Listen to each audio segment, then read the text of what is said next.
बिस्मिल्लाहिर्रहमानिर्रहीम। अस्सलाम वालेकुम डियर स्टूडेंट्स, मैं डॉक्टर अहमद। अच्छा बच्चों, अनाटमी में लेक्चर नंबर 9 को हम डिस्कस करने जा रहे हैं। और लेक्चर नंबर 9 में हमारे पास जो सिस्टम है जिसके हमने अनाटमी पढ़नी है वो है हमारा एक्सक्रीटरी सिस्टम, जिसको आप यूरिनरी सिस्टम भी कह सकते हैं। तो एक्सक्रीटरी सिस्टम हमारी बॉडी का एक मोस्ट इंपॉर्टेंट सिस्टम है, क्योंकि इसका काम एक्सक्रीशन है कि इसने वेस्ट मटेरियल को आपकी बॉडी से बाहर निकालना है। तो अगर हम यूरिनरी सिस्टम की अनाटमी की बात करें, यूरिनरी सिस्टम में सबसे पहले जो इम्पोर्टेंट चीज़ है वो 2 किडनीज़ होते हैं, ठीक हो गए, जिनको हम गुर्दे कहते हैं। तो एक हमारी राइट साइड पे होता है, दूसरा हमारे लेफ़्ट साइड पे होता है। और ये दोनों गुर्दे कहाँ पे होते हैं? हमारे एब्डोमेन, हमारे पेट में होते हैं और पेट की बैक साइड पे होते हैं, ठीक हो गया। तो ये देखें, ये लेफ़्ट किडनी है और ये राइट किडनी है। तो अब देखें, दोनों किडनीज़ के ऊपर एक ग्लैंड होता है जिसको कहते हैं एड्रीनल ग्लैंड। तो ये राइट एड्रीनल ग्लैंड होगा और इसको हम क्या कहेंगे? लेफ़्ट एड्रीनल ग्लैंड कहेंगे। अब देखें, दोनों किडनी से एक एक नाली निकलती है, ट्यूब निकलती है, उस नाली को हम कहते हैं यूरेटर। तो ये देखें, जो राइट किडनी से निकल रही है उसको हम राइट यूरेटर कहेंगे, और जो लेफ़्ट किडनी से निकल रही है उसको हम क्या कहेंगे? लेफ़्ट यूरेटर कहेंगे। अब ये दोनों यूरेटर कहाँ पे ओपन होती हैं? एक बैग के अंदर, ठीक है। इस बैग का नाम है यूरिनरी ब्लैडर, जिसको हम उर्दू में मसाना कहते हैं।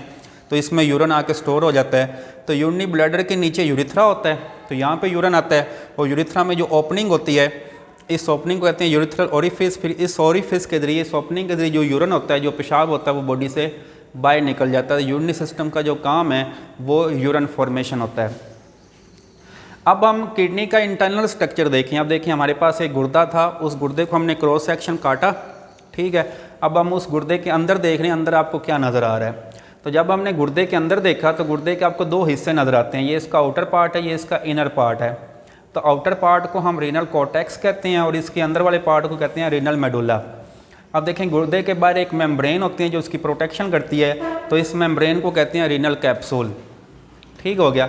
और फिर ये वाला जो रीनल मेडुला होता है, इसके अंदर मखरूती शक्ल के, मतलब ट्राईएंगुलर शेप के स्पेशल किस्म के स्ट्रक्चर लगे होते हैं। इन स्ट्रक्चर को कहते हैं रीनल पैरामिड्स कहते हैं। तो ये पैरामिड, जिस तरह मिस्र में पैरामिड्स नहीं है तो उस तरह की शेप है, तो इसलिए इनका नाम भी रीनल पैरामिड्स रखा गया। और फिर देखें, किडनी से ये ट्यूब निकल रही है, उसका नाम यूरेटर है। लेकिन ये वाला जो किडनी है, किडनी बना होता है नेफ्रॉन का, मतलब किडनी का जो स्ट्रक्चर एंड फंक्शनल यूनिट है वो नेफ्रॉन है। तो यहाँ पे हम नेफ्रॉन के स्ट्रक्चर की बात करते हैं। तो एक गुर्दे के अंदर लाखों की तादाद में, करोड़ों की तादाद में नेफ्रॉन होते हैं। तो जब हम नेफ्रॉन के स्ट्रक्चर की बात करते हैं तो नेफ्रॉन में आपको डिफरेंट चीज़ें नज़र आती हैं। तो ये एक नेफ्रॉन का स्ट्रक्चर है कि इसमें ये देखें, ये पहला पार्ट है, इसको कहते हैं बूमेन कैप्सूल, ठीक है। तो इसका जो फंक्शन आगे हम फिजियोलॉजी में पढ़ेंगे कि ये इस सब का क्या क्या काम होता है, सारे इसके पार्ट्स का। तो बूमेन कैप्सूल के बाद एक नाली आती है, और ये कन्वोलेटेड, मतलब बालदार नाली है, बाल उसमें होते हैं। तो इस बालदार नाली को कहते हैं प्रोक्सिमल ट्यूब्यूल। प्रोक्सिमल ट्यूब्यूल के नीचे आपको यू शेप की नाली नज़र आ रही है। इस नाली के 2 पार्ट होते हैं। इसका ये वाला जो बाजू है इसको कहते हैं डिसेंडिंग लिम्ब, और इसका ये वाला जो बाजू है इसको कहते हैं असेंडिंग लिम्ब। दोनों को मिला के पढ़ें तो इनको पढ़ते हैं लूप ऑफ हेनले।